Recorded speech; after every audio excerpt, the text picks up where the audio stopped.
So it's a new year and time for a fresh start. And these are the opportunities that I think Canon should take advantage of coming up in 2025. If you're new here, then welcome to the channel. I'm Matt, do a lot of different camera stuff and tech stuff. But without further ado, let's just jump right into it. The first thing that I hope to see out of Canon coming up in 2025 is for them to finally open up their mount for third-party lenses to take advantage of the autofocusing situation. I think that's been a major mark on Canon for a while now, and I think a lot of people are kind of getting upset about it. It's been right around 6 years since the introduction of the EOS-R mount, and really only first-party lenses have been able to take advantage of its capabilities. When you have companies like Sony allowing Sigma and Tamron and multiple others to pretty much get free rein when it comes to their autofocusing system. I think in the modern era, people expect third-party support, and they also expect their camera company to provide support to those third-party manufacturers, especially considering most high-end professionals and early adopters into your mount will have already bought a lot of the lenses that they need from you. It would be great for you to have alternative options for people just stepping in to the mount.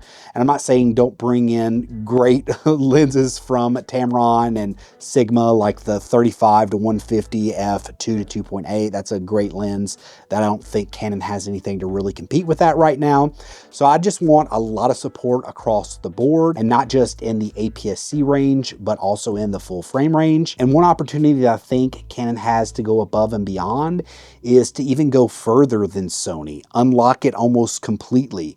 Sony right now arbitrarily sets limits on their third-party lenses that doesn't allow them to function as fast as the camera allows. They only allow the extremely super high frame rates to be on their first-party lenses.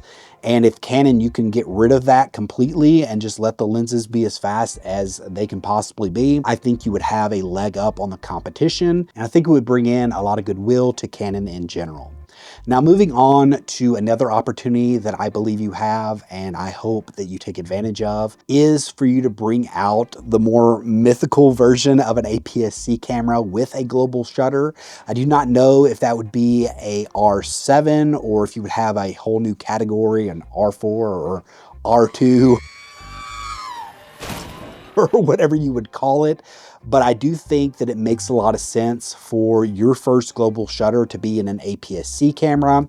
The EOS R1, which is your flagship full frame camera, has just recently came out, and it's going to be years and years in advance for you to release another one of those. Even if you bring out like an R3 in the future, which I don't really see where that fits into your line anymore, I do not see you being able to add a global shutter to that without pissing off a lot of people that bought the R1. So I think the perfect opportunity is to have a very high-end flagship APS-C camera. It doesn't fully compete with the R1 because it's not full frame, but it does have that global shutter technology showing that you are capable of doing so. And also, if there is a slight degradation in quality of the images, because that was the case with the Sony A9 Mark III. If that is a problem with a global shutter right now, it will be more forgiving on an APS-C camera than it would be on your high-end flagship that needs to be the best of the best. So I think that makes the most logical sense.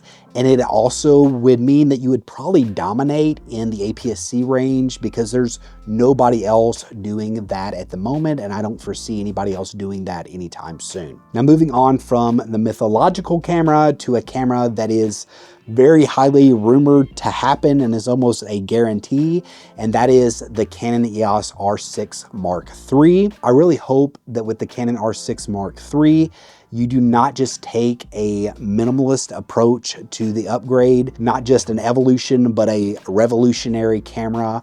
I hope and would like to see maybe you bring over the sensor from the R3 and move it to the R6 Mark III.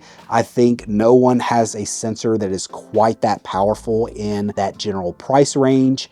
It would one-up the Nikon Z6 Mark III, at least in the speed department. And also, I'm pretty sure that the dynamic range of the R3 is not really degraded with their fully stacked sensor. It would be great for this to be your A7 III moment, where you come out with a camera that pretty much blows away the competition in that price range. And I think you have the capabilities to do it. The question is, how far will you go with it? Or will you continue to segment things and worry about the R5 Mark II or other cameras that you would be afraid you're going to step on the toes of? The R6 Mark II wasn't necessarily a big upgrade in my mind. There was a lot of ergonomical things, and it was only like a 2-year cycle. But I hope with this, you've had more time to bring higher end stuff to it, but we will just have to wait and see. But speaking of the R5 Mark II, I think it is an incredible camera already. That being said, I would totally like to see more support and more features added via firmware. I think there's quite a few oddities that wasn't allowed in the R5 Mark II, especially in the video department. One of the major ones that I was personally disappointed by and was a major factor in me canceling my pre-order and just sticking with Nikon and deciding to go all in with a Nikon and, you know, kind of having a side thing going on with Sony, is the fact that you did not have oversampled 4K 60 down from that 8K. That is my preferred frame rate and resolution for slow motion.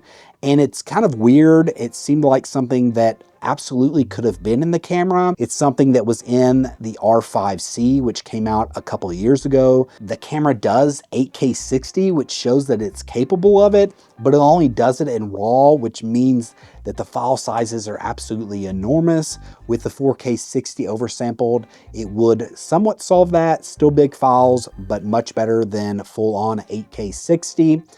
And I hope that you can unlock that this coming year in some firmware update. I really believe that it is something you can do, and I hope it's not something you're holding back for like an R5C Mark II or something lame like that. I think there are enough cinema features that you could add to the camera to differentiate it without having to nerf the R5 Mark II. But those are just some of what I could think of for what I wanted out of Canon in 2025. Drop in the comment section below and let me know. Do you agree with my list? Is there some additions that you would add to it? If you like this video, be sure to give it a thumbs up. Consider subscribing. It helps out the channel a lot. Until next time, peace.